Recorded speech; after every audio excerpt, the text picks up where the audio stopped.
Distinguished guests, colleagues,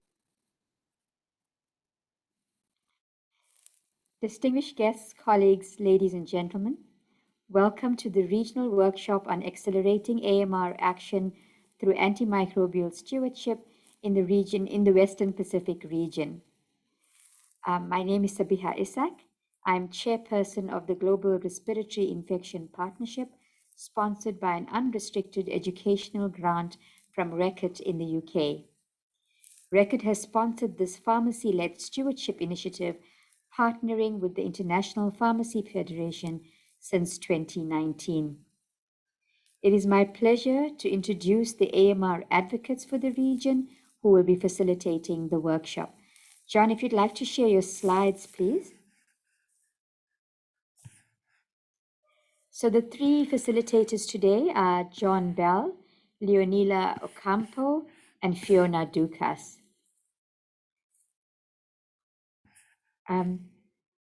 John is a practitioner and teacher in primary healthcare and professional services at the Graduate School of Pharmacy, Graduate School of Health, University of Technology in Sydney.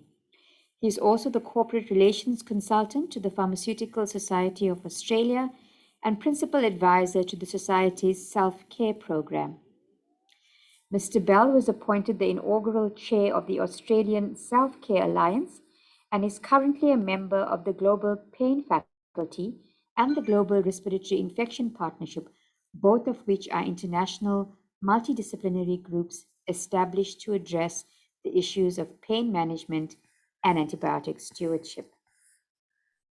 Our second facilitator is Leonila Ocampo, who is a pharmacist who has experience in the different areas of pharmacy practice, such as patient care settings, academia, research, regulation and policy, public health, administration, and management. She is the former president and member of the Council of Advisors of the Philippine Pharmacists Association. Ms. Ocampo is currently a member of the executive board of the Western Pacific Pharmaceutical Forum, a member of the executive committee of the FIP Community Pharmacy Section, and president of the Asia Pacific Institute for Medication Management. Our final facilitator is Fiona Dukas. She is the Senior Project Officer at the Australian Commission on Safety and Quality in Healthcare. Fiona has experience in establishing and maintaining antimicrobial stewardship programs, medication safety programs, and developing national clinical care standards. Ms. Dukas has been appointed to the FIP Commission on Antimicrobial Resistance, the BPS Infectious Disease Pharmacy Specialty Council, and the SHPA Infectious Diseases Leadership Committee. With those words of introduction, I hand over to you, John. All the best. Thank you very much, Sabia, and thank you so much for your contribution, not just today at this meeting, but right throughout Antibiotic Awareness Week globally, because we know you've done so much and you've been travelling all around the world, indeed, to contribute. So thank you so much. I'll just add my welcome to Sabia's, to everyone looking and listening today. And of course, in the future, this will be recorded and we'll get, I guess, we hope anyway, many hundreds more watching this particular agenda, our event that we're recording and talking about today, on really the update and the future of addressing antimicrobial resistance in the Western Pacific pharmacy region. Now, this is our agenda. We're going to talk a little bit about the progress of the roadmap, what we're looking forward to doing, and Fiona's going to talk about that. Then we're going to have a panel discussion. We've got three great case studies. Leonie, whom you've already met, is going to present the first one of those. But what I would ask all of you who are listening and looking is that whilst you're looking at these panel discussions, or rather the case studies, get your questions in the chat box or the Q&A, because after we've had these presentations, we will have some time, maybe 15, 20 minutes or perhaps more, to discuss them. and answer your questions. We want your questions and we want your discussion points. So please think about that whilst the case studies are underway. So what are our objectives? Well, here they are. We want to highlight the leadership role of pharmacists in antimicrobial stewardship. You are the leaders. You are the leaders in our region, and we want to highlight your role, and we want to make sure you're in a position to develop that role to the very, very best of your ability with the support that FIP gives, and of course, your national associations. We want to drive behaviour change and commitment to antimicrobial resistance initiatives through this 3-year AMR roadmap. So we're hoping that the initiatives you hear about tonight, or today, wherever you are in the Western Pacific region, you'll be able to put in practice in your area, in your country, in your region. And of course, it's all about sharing the learnings and the best practice from across the region to inform future initiatives. So with those few words, I'm going to ask Fiona to take over and talk about the roadmap for AMR Action. It's over to you, Fiona. Thank you, John. So together with Sabiha, Debbie Goff and Chin Yen Yeo, we were looking at the roadmap for antimicrobial resistant action in specifically the Western Pacific region, and members and pharmacists identified what are the key priorities for our region. And for us, they are to establish formal antimicrobial stewardship training at the undergraduate level in all pharmacy schools, then followed by regular and up-to-date postgraduate education in AMR to be provided by professional organisations. And lastly, to access to resource materials to enable trained community pharmacy staff to communicate AMR messages to patients or health consumers. And we're focusing on doing this by, firstly, with the undergraduate training, engaging the universities and training educators of our pharmacy students throughout the region. And we have got the contact details and actively will be asking what formal training is provided and supporting and linking in with other countries or regions which have training that may help if it does not currently exist. Secondly, with regards to professional organisations, also reaching out to those both mainly FIP members, but also the key players in the region to assess and implement regular and up-to-date education for qualified pharmacists.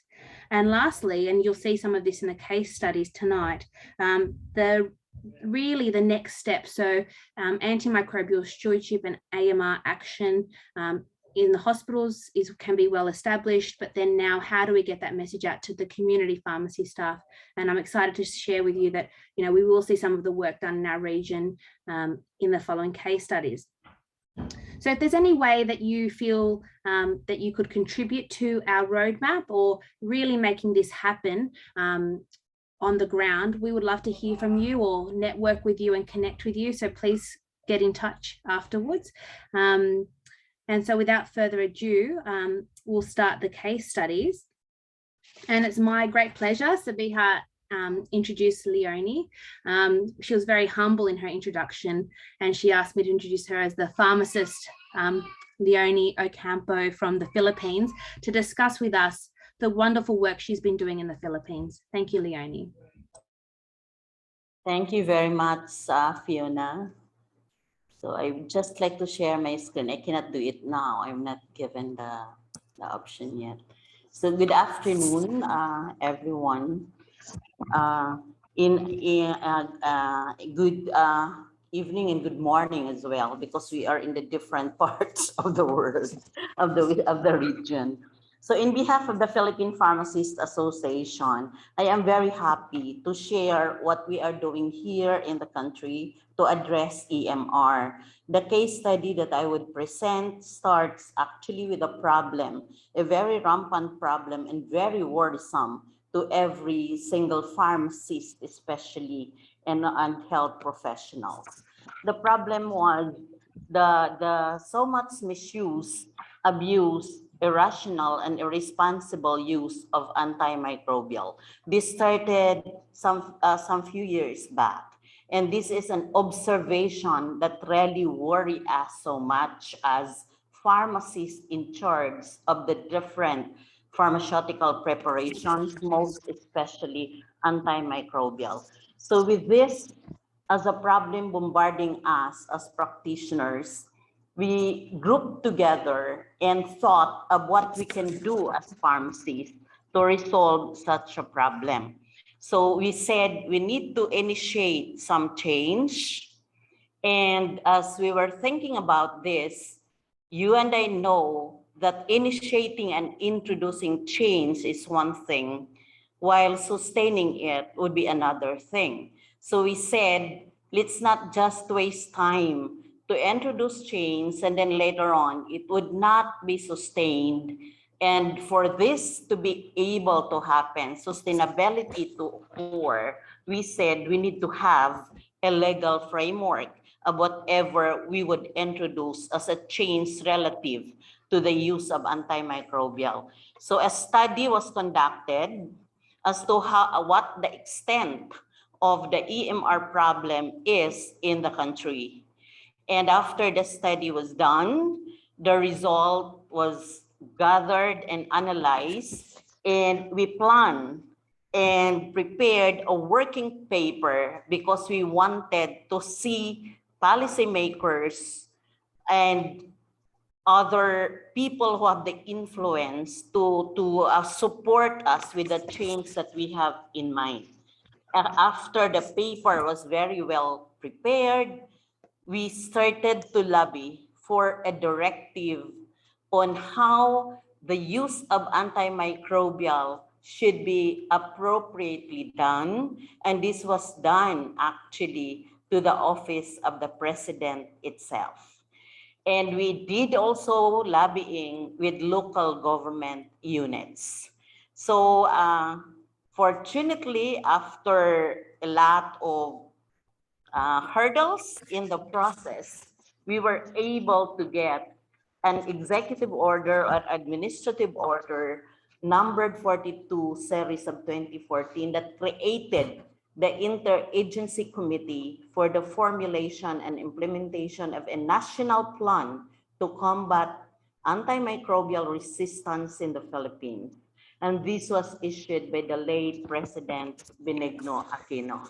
So when this happened, a team of health professionals, doctors, dentists, pharmacists, nurses, and others who are involved in the use of medicine was commissioned by the Department of Health to develop national guidelines in prescribing, dispensing, and use of antimicrobials. So with this, we were able to have published a national antibiotic guidelines, and this was actually published in 2018. And then following the publication of the national antibiotic guidelines is a group of pharmacists who was commissioned also by the Department of Health to develop a document or a manual for antimicrobial stewardship program in primary health care. We call it the Manual of Procedures. So we did all of this in collaboration with everyone who has the interest to really protect and keep safe everyone who would be using antimicrobials, may they be health professionals and even patient groups coming in to join with us. And sorry, I cannot move my slides. Oh boy. Okay. I can't move my slide. Okay. So we were the Philippine Pharmacists Association, which is the national organization of pharmacists in the country, composed of about more than 32,000 individual members of pharmacists, brought in antimicrobial stewardship as one of its advocacy, of its major advocacy. And PPHA did strategic planning, how we could do effectively fight antimicrobial resistance. So in the process, a decision was made that the Philippine Society of Hospital Pharmacists will be designated one affiliate organization of PPHA, the national organization, was designated to be the one working with the Department of Health for the training of the hospital staff and support hospitals in the setup of antimicrobial stewardship program. And this particular initiative was in parallel worked for by a team to make EMS program a requirement for accrediting hospital by the national insurance company of the government or of the country. And then the continuing professional development committee of the national organization, Philippine Pharmacists Association, developed a training program for community pharmacists and pharmacy operators. I would like to make mention at this point that in the Philippines, we have pharmacy operators who are non-pharmacists who simply employ a pharmacist as they apply for a license to operate. And we feel they have to be one major target in the training that we will do. So as a result, the Philippine Society of Hospital Pharmacists and the Department of Health forged a contract to train hospitals and help them set up antimicrobial stewardship program. And the Philippine Pharmacists Association continuing for professional education program or pharmacists, continuing professional education program for pharmacists was run or given to the 88 chapters of the association throughout the country. We did a roadshow or a caravan on AMR to raise awareness and educate the public on antimicrobial resistance as a threat and as a global concern. So this became part of the medication safety program we had. And as a part, it is one major initiative or activity that we took in. Now, today, hospitals who used not to have antimicrobial stewardship program have seen the importance of it and had established such program so that they could renew their accreditation with the government's National Insurance Corporation. Then training modules for both the hospital group and community pharmacist group are now in place, which we are continuously giving. We also have a training program for patients as requested by patient organizations for them to better understand what exactly is antimicrobial resistance. We do this to the different communities assigned or done by the different chapters that we have of the national organization. So we wanted our clients to understand why they cannot buy antimicrobials without a prescription. Reason is because we were able to successfully also convince local government units to issue ordinances that prevents a pharmacy or any licensed facility in that manner that sells antimicrobials not to sell it without a prescription. And a directive also came out from the Food and Drug Administration and from the Board of Pharmacy Professional Regulation Commission. So these are the things that we actually were doing. Next slide, please. Okay, so the things that we would do moving forward, the next steps is to expand our training of pharmacists in different areas of practice to come up with a specific program for each group of pharmacists in the different areas of practice that would all be anchored on the main objective of the country plan that we have to fight against antimicrobial resistance. So we are positive and we are hopeful that there will be more who would understand the risk that the patient would be facing when irrationally and irresponsibly using or use antimicrobials. So this is a work in progress. This is a thing that we have to continuously do, and this is taken care of now. Major activity of this is taken care of by our young pharmacist group already. So we are happy that the younger group of pharmacists are very, very much concerned on this problem. So thank you very much.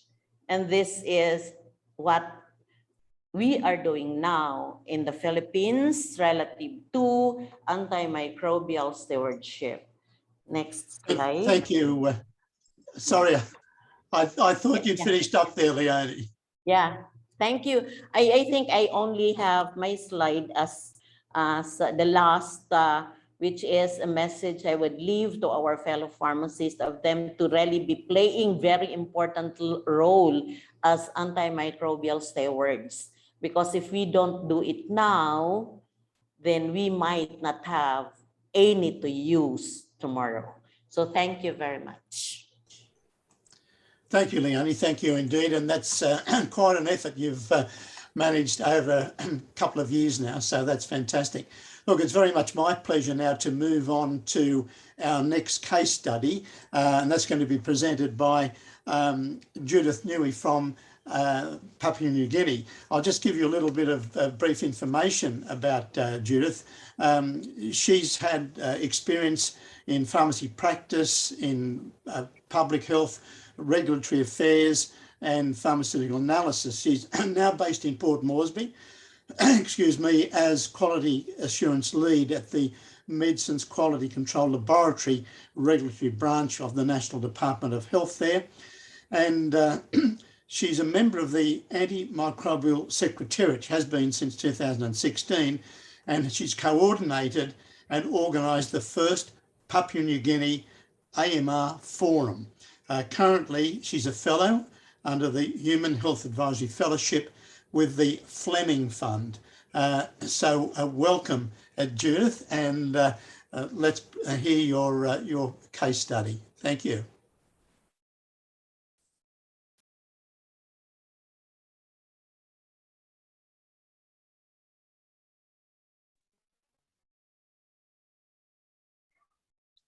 Thank you, John, for the warm welcome.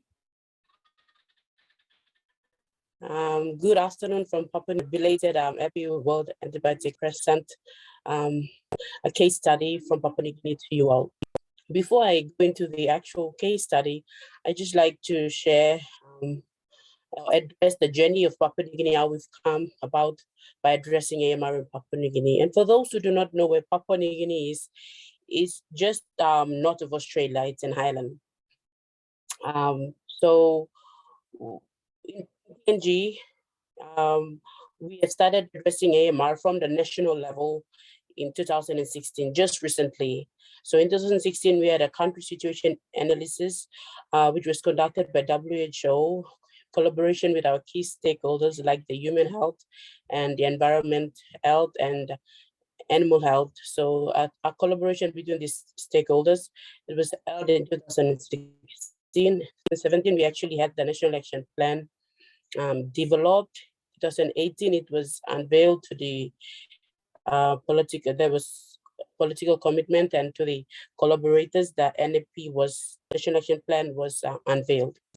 2019, we had our first AMR forum. It was a successful one. We managed to have political influence, and all the higher policymakers attended, as well as some hospital staff and pharmacists, doctors from the hospitals. And in 2020, we are fortunate to have the Fleming Fund country grant on the ground, and as well as the fellowship scheme involvement. So that has been the journey of AMR in PNG so far. And as you can see, before 2016, there was nothing happening on AMR in PNG. So starting 2016 till now, so far it has been just 5 years, over a period of 5 years, that has been our journey on AMR in PNG. Just the background before I share my case study.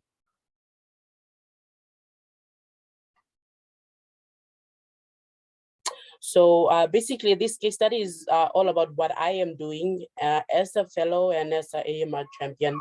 And I am fortunate to be part of this AMR and working at the Department of Health, being able to address it from the national level to the sites like the hospital and the sentinel site. So what I did all this year, I was involved with AMR in the past few years, mostly with the antibiotic awareness week, but with my fellowship and all that, I was able to do more.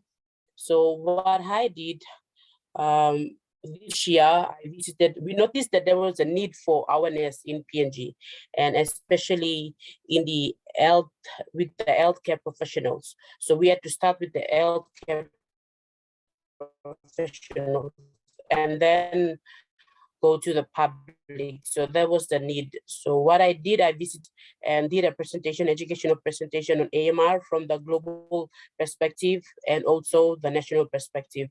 So from the global perspective, I presented on what is happening in the world and the need to address AMR. And from the national perspective, I shared to them the PNG AMR National Action Plan, the 2019 to 2023, which most of the health care professionals did not know about the National Action Plan. So that was like an awareness to them. So during the time when I told them about, did the presentation, most of them were interested. And what I did, I was able to recruit champions. After recruiting the champions from these regional sites, I came back and was able to do a Gmail group and Facebook group. So what I call now the PNG AMR Network.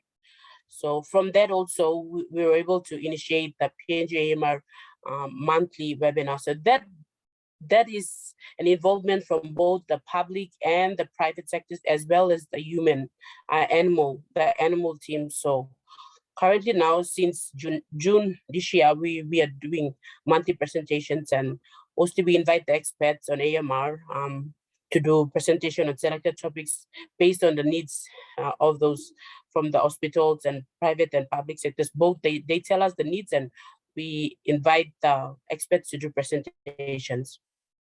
And whatever recommendations and findings that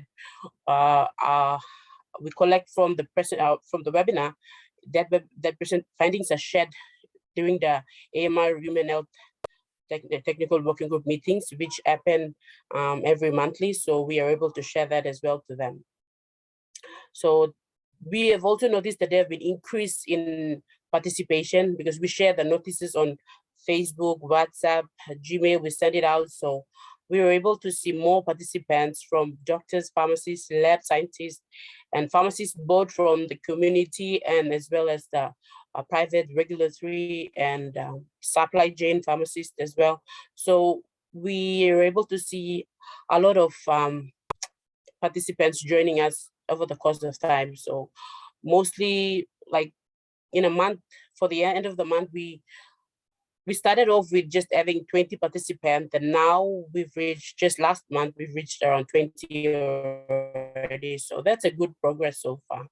So the impact we've seen is that I've invited all health professionals to share experience and issues on AMR, and that way we increase the awareness of AMR issues.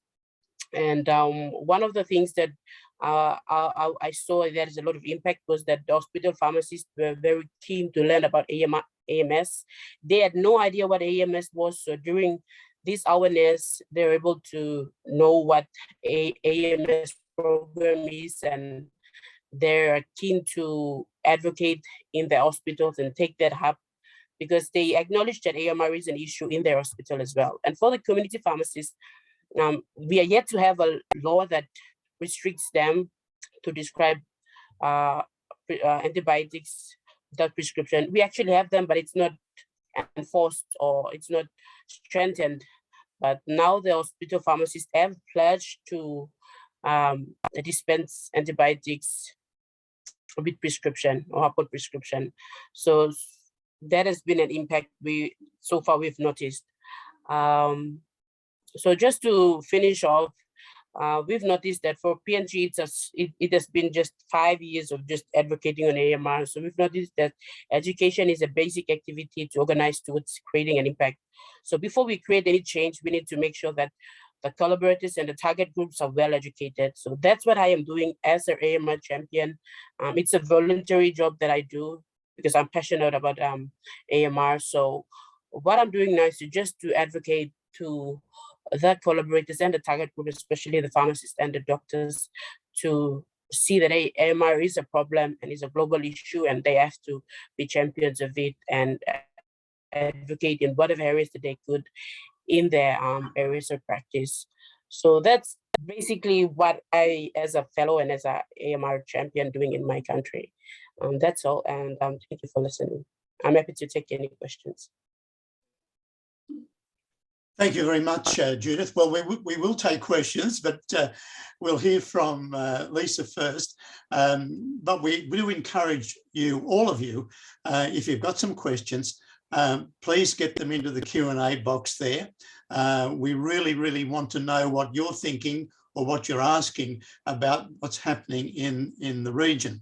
So whether it's for a specific presenter or just a general question, we really want to hear those questions.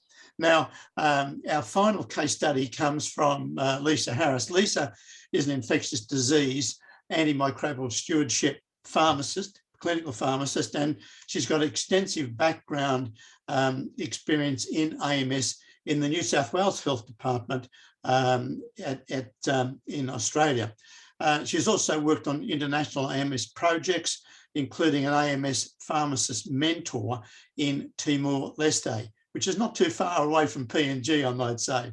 Lisa's most recent position is as a clinical research consultant with a procurement agency specialising in supply chain management to low and middle income countries. And she's written several publications on antimicrobial use in these particular settings. Lisa, it's over to you. Thank you so much. Unfortunately, we have a bit of a thunderstorm here, so if you can't hear me, let me know and I will change over to putting some headphones on. I will just share my screen so that you have that. So sorry, I can't share my screen while another participant is sharing. So if I could just...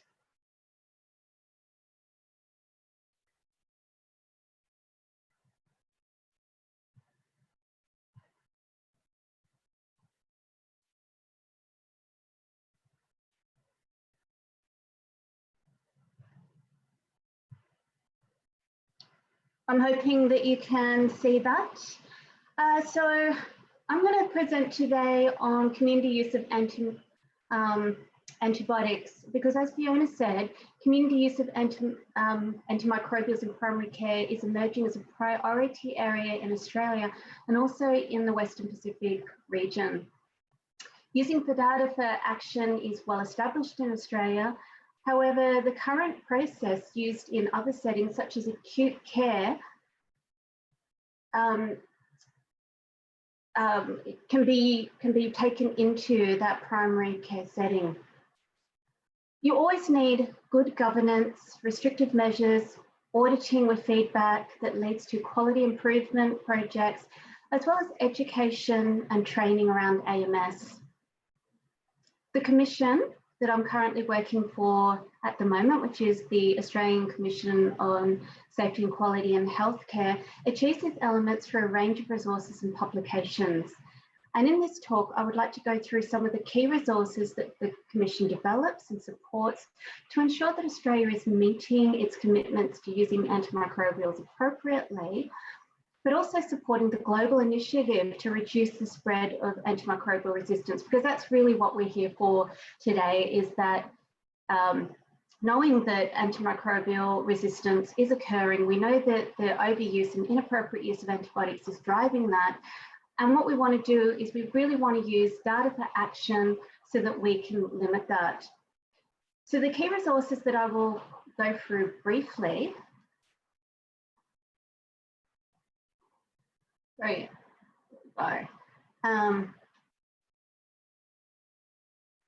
So the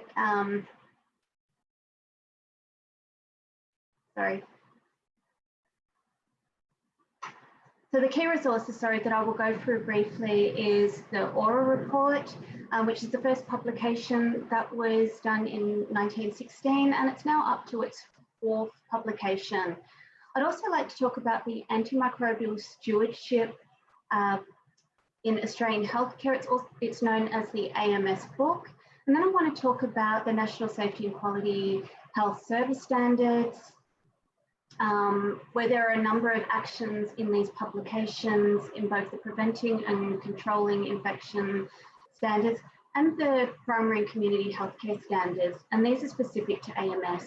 And then I would also like to mention the AMS clinical care standards that supports AMS in Australia.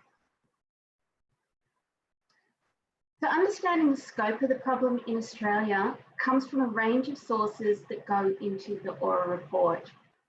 For example, we have the Pharmaceutical Benefit Scheme in Australia, which subsidises a range of essential medicines, and it provides data for the Australian statistics on medicines and estimates community use of prescription medicine in Australia. We also have something called Medicine Insight on the other hand, and that allows GPs to reflect on their own patterns of prescribing and patient care and to compare these with other GPs in their practice. These can then be benchmarked at a local, regional, and national level if they give consent to do so. The National Prescribing Survey in Australia has a number of modules for different healthcare settings. And we have something called the GP NAPS, which is the latest module, but it is still in its pilot form. However, its rollout to GP practitioners, it's hoped, will provide data that can support quality improvements in general practice. There are also a number of groups that provide surveillance on priority human pathogens and antimicrobial resistance in Australia, such as the CAR Alert and the Australian Passive AMR Surveillance Program.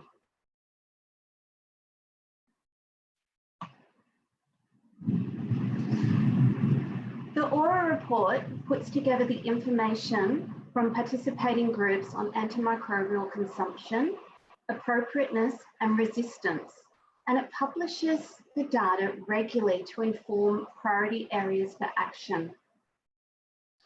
The Commission uses this information to provide information to consumers of antimicrobials and to health professionals prescribing, administering, or dispensing antimicrobials. These publications are updated regularly to support AMS in the community and in the acute care setting. Publications such as the National Safety and Quality in Health Service Standards and the Clinical Care Standards provide statements and actions that health professionals can use to prescribe and use antimicrobials appropriately. So I just want to briefly go through the AURA report 2021, which is the latest publication. It's the 4th report, Australian report on antimicrobial use and resistance in human health. And I think that's really important because it marries the antimicrobial use, so how much and how well we're using them, and it puts together with resistance in human health. And that report aims to raise awareness in the trends of antimicrobial resistance in both the hospital and the community setting. It outlines priorities for control and prevention in AMR.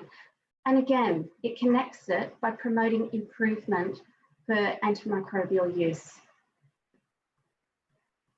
There are some key messages in the AURA report. But firstly, that antimicrobial resistance continues to be one of the greatest threats to human, animal health and food safety. So that's that One Health model that a lot of you will have already heard about. So it's not just about humans, it's not just about animal health, it's about how we're using them, where they go into food, the pharmaceutical companies, how the impact on the environment. And the other thing that the AURA report tells us is that antimicrobials continue to be prescribed in Australia at much higher rates than most European countries and Canada. So what is that telling us?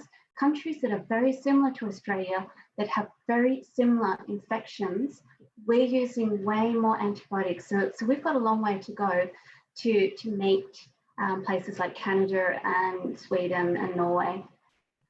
The other thing that's really important is 40%, so that's almost half of Australia's population, have had at least one antimicrobial dispensed.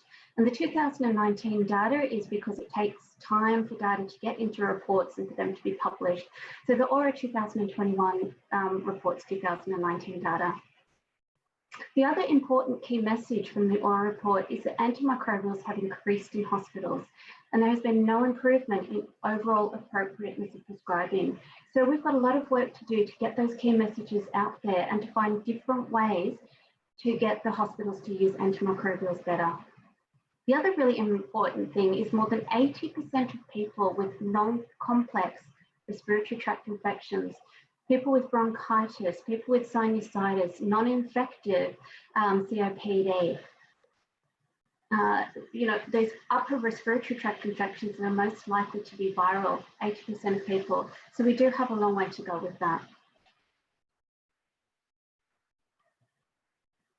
The other thing that I wanted to talk about, which I touched briefly at the start of the talk, is the Antimicrobial Stewardship in Australia Healthcare, the AMS book. And this book is quite an extensive volume, and it's used widely in Australian hospitals and primary care, nursing homes, and in lots of different settings, because it provides evidence and information that informs antimicrobial stewardship strategies, gives us those interventions, and it helps us implement them across a range of settings. And they're put into chapters for a reason. So we have chapter 1 to 7, and they're strategies for implementing and sustaining an AMS program. So anybody who reads this book, it's step by step. How do we get those strategies? How do we implement them into our setting? Chapters 8 to 12 examine the roles of different clinicians. It allows us to target our doctors, target our nurses, target our pharmacists. And now we're starting to put chapters 13 and beyond. We're considering AMS in settings such as general practice, which is what we're talking about today, that primary care setting. But it also looks at children, paediatrics, Aboriginal and Torres Strait Islander people, and looking at our aged care.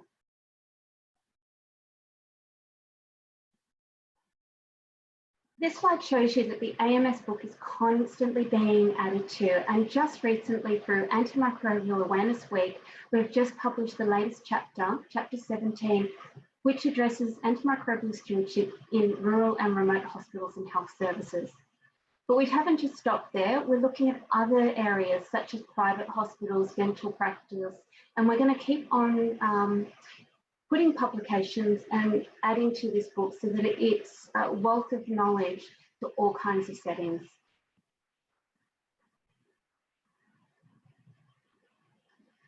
So the other thing I wanted to talk about is the Antimicrobial Stewardship Clinical Care Standards Monitoring Tool. It's a tool for local health service to use and monitor the implementation and quality of statements. So that means once you've had that AMS book and you've implemented your AMS program, how do you monitor it? It gives support to local clinical quality improvement activities. So that means that we're not just seeing what we're using, we're now putting that into practice and getting some of those quality improvement processes happening. And it allows that constant monitoring, implementation, and evaluation of quality statements. But the Commission does not make these mandatory or set benchmarks. What this monitoring tool does is it uses evidence from publications like the AURA report to make a set of quality statements or implementation strategies, and then provide them in a range of healthcare services so that the healthcare service can mandate or set benchmarks that fit their local situation. Because what we know is that one set of benchmarks in one setting such as rural or less resourced areas, is not the same as another setting, such as those in well-resourced areas that are able to meet all of the indicators at 100%.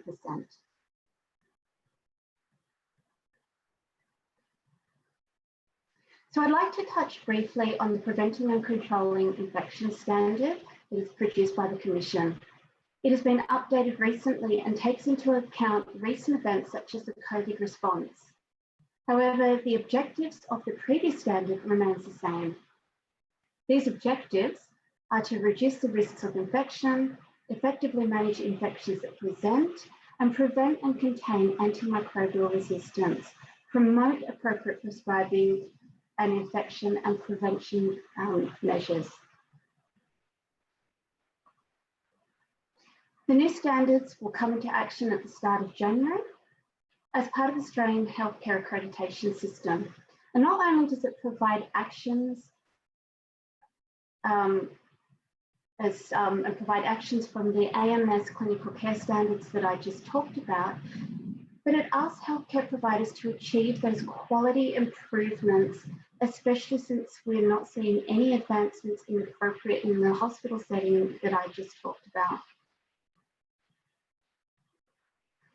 I'd also touch on some of the other resources that support primary care, such as the Therapeutic Guidelines, who partner with the Commission to harmonise care in Australia so that you can see and provide advice to general practitioners in situations where antimicrobials are not appropriate.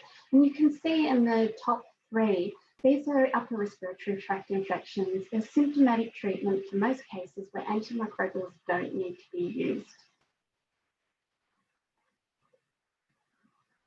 So just to finish off, I wanted to talk about how we're using antimicrobials in the community and why it's a priority area for action.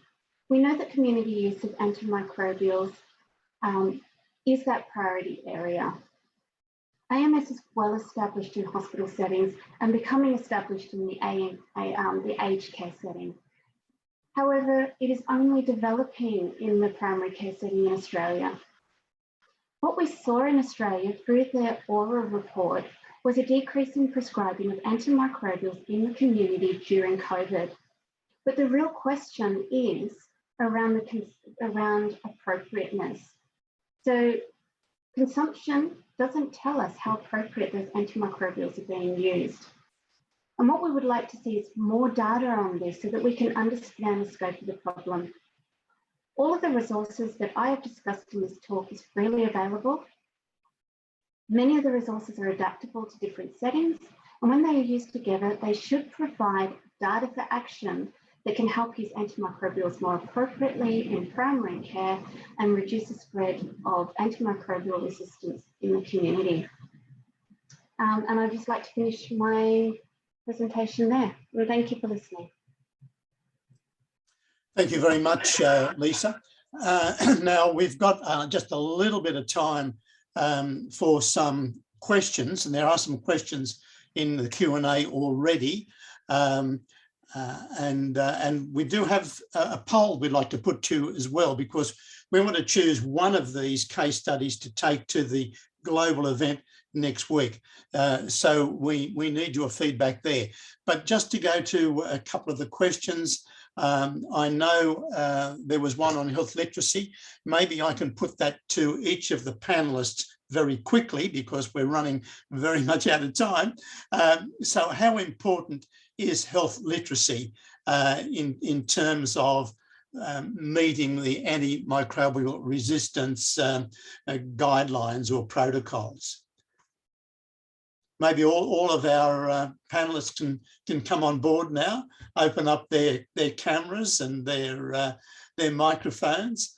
So Lisa, Leonie, Fiona, and Judith, if you can all have your cameras open. So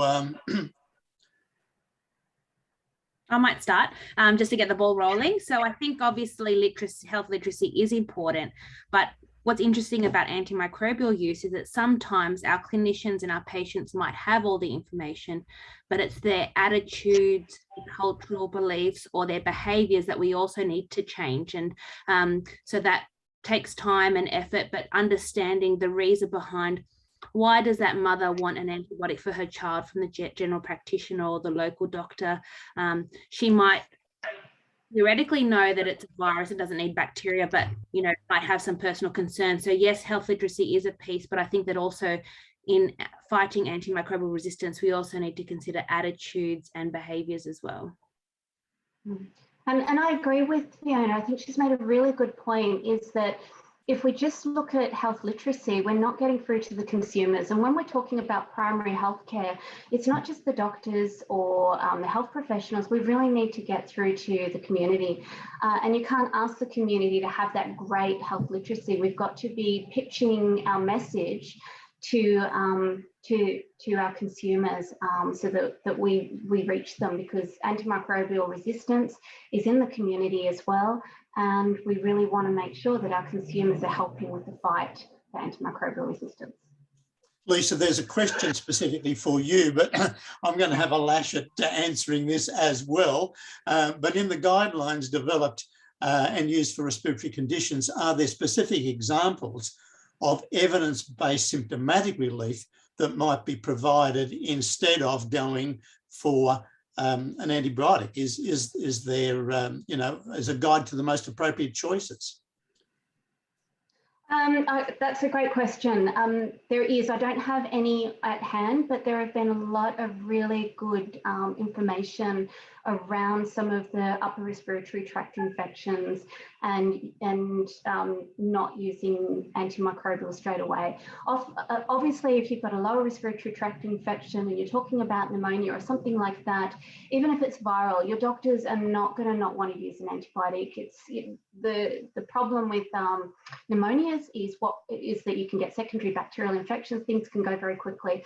But when we're talking about upper respiratory tract infections, we're not talking about somebody who's in hospital. We're talking about somebody who's gone to the GP, who has time, who you can put off giving that antibiotic prescription for. But as for, is there evidence? There is evidence in the literature. There's a good body of evidence that is available. I'm sure we could send some around to give you that evidence, but it's definitely, if we can get that message out there and support, like the Therapeutic Guidelines poster that I put up before, so that when the mums come to the general practitioner and they really want an antibiotic because they've got a sick child, and when you've got a sick child, you really want to look after them. It's how do we get that message to say, yes, you can give symptomatic treatment and your child will get better just as well if we don't give them antibiotics. I think what the question is asking, and this is what I would say as well, yeah. The therapeutic guidelines that you put up there, and these are the Australian therapeutic guidelines, of course, but there are similar guidelines around the world, say symptomatic treatment is the first choice. But there are very few examples of what those symptomatic treatments should be. Now, I'm going to get a plug in here for the Global Respiratory Infection Partnership, because there are examples there and those resources are available. It's just come up on the chat screen there, www.grip-initiative.org. Fantastic resources and good options for all of us, wherever we are in the Western Pacific region and indeed the world, to recommend. As pharmacists, I don't think the doctors know enough about symptomatic treatments, but we do, we should, and we should have those examples available. So I guess what I would say, Leonie, particularly to you, first of all, you've got guidelines for compliance, but how compliant are the prescribers in only prescribing antibiotics when they're necessary? You mentioned, I think, in your presentation that you're asking all of the pharmacists and the doctors to comply. Are they compliant? Okay. Thank you, John, for that. Well, as in any other thing that you would start to do, it really is difficult to see very good compliance for a certain directive or guideline that you set. But I am also proud to say that at the hospital level, we have a number already who complies with what the standards of treatment is set in that particular institution. Now, the problem that we are experiencing actually is the use of this antimicrobial at the community level. Because while pharmacies, for example, are complying on the dispensing guideline requirement, the antimicrobials are still available in agricultural stores, agricultural product stores. They are not as strictly monitored as the strict monitoring is done to pharmacy. And this is something that we are trying to really work on, because while there is an interagency committee being organized as directed by the Office of the President, we still find in the ground some who do not comply with what are set. So what I would say, compliance definitely is really a problem, but that is not impossible. We are looking at it on a little by little happening. And that's the reason why even on the patient level, we are massively working on educating them, because if the patient starts to ask, if you're conscious and given this particular antimicrobial and you start asking and you know what it could have as an effect on you, then maybe it's just as simple as saying, if no taper, then maybe we could minimize the abuse and irrational use. Thanks. Thank you. Thanks, Leonie. And we've got to wrap up in a minute or so. I've been given a couple of extra minutes, which we will need.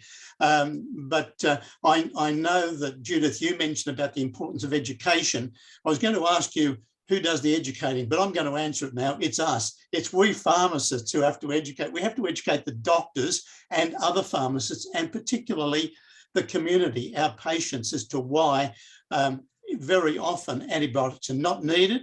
Sometimes they're very counterproductive, and often symptomatic treatment is much more preferable. Now, what we need to do is go to a poll, because we want to identify, please, in your minds, all of you people listening and looking, which of these initiatives are you most likely to implement in your country? That's the first question. Which of these initiatives are you most likely to implement in your country? Just think back what we've heard over the last 45 minutes or so.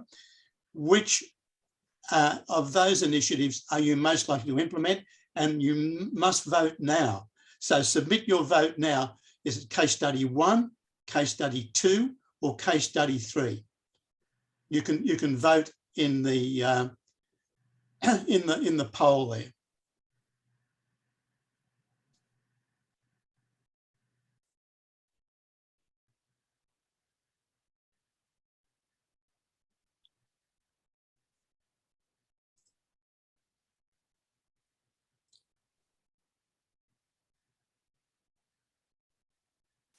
So it looks as though case study 1 just comes out in front, has at least half of the votes there.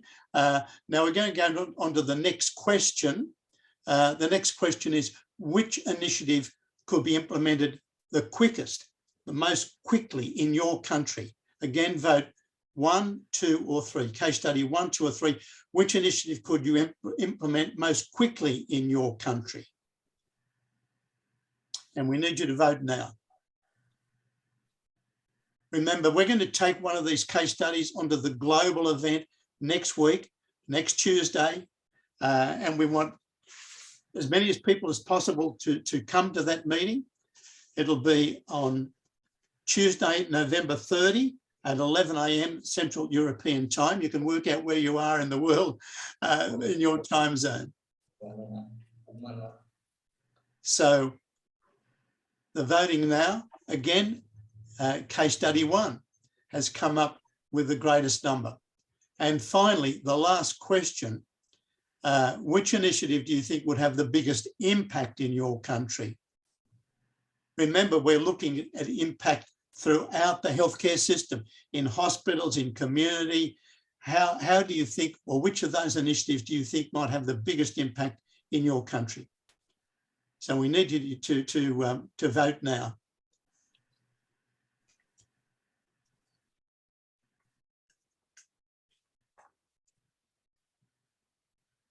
And I think we've just about got those votes coming through now.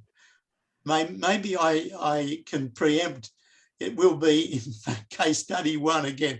Well, thank you so much for those results. It means that we're going to take case study 1 to that meeting next week, next Tuesday.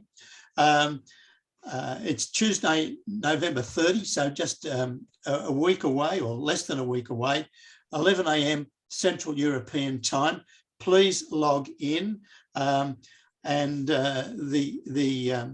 should remind you that the FIP Commission on Antimicrobial Resistance, set up by the Bureau, the FIP Bureau last year, will monitor the progress of AMS annually throughout the various regions. And we want to be stimulating the global community of pharmacists to be more active as agents in minimising AMR. So that's the meeting next week. Please come along, register for that event if you haven't already signed up for it. We thank the FIP worldwide, particularly the AMR Commission. We thank very much Reckitt for being our industry partner and sponsoring this whole program. We're very much indebted to Reckitt for doing that. And I give a shout out to the Global Respiratory Infection Partnership. You've got the website there, at www.grip-initiative.org. Please have a look at that. I want to thank personally all of the panelists, Judith, Lisa, and Leonie, of course, and as well, you did a double job here, Leonie. Fiona, thank you so much also for you. So that's it. I'll be winding up. Thank you so much for all those who logged in and listened and looked tonight. Send the message around. Tell all your friends and relatives, everyone you can get to come along next Tuesday, the 30th. We'll see you then, I hope. Thank you so much. Thank you. Thank you, John, for your so much. moderation. Thank you, John. Yeah, thank you. Thank you, John. Thank you, everyone. Thank you, Fiona, Lisa, and Judith, and everyone. You did great presentations. I really enjoyed listening. Thank you. Thank Thank you. you all. Thank you, Lisa.